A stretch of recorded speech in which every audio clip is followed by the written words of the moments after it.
নমস্কার বন্ধুরা, গীতাস রুপটপ গার্ডেনে আপনাদের স্বাগত। আমার একটা গোলাপি রঙের পিটুনিয়া, অপূর্ব একটা কালার, সামনে থেকে এত ভালো লাগছে দেখুন, আপনাদের সাথে তাই শেয়ারটা করেই দিলাম। খুব সুন্দর একটা কালার, মানে অপূর্ব।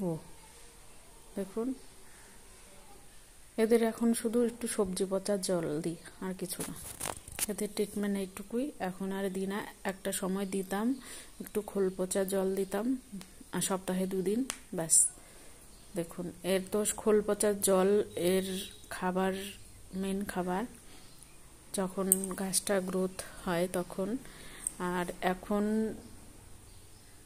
এই 15 দিন বা 20 দিন পর একটু খোল পচা সবজি পচা জল দিচ্ছি। আর জলটা প্রতিদিন, সবাই বলে জল কম লাগে, কিন্তু না, জলটা কিন্তু প্রতিদিনই লাগে, এদের ভালোইটা জল লাগে।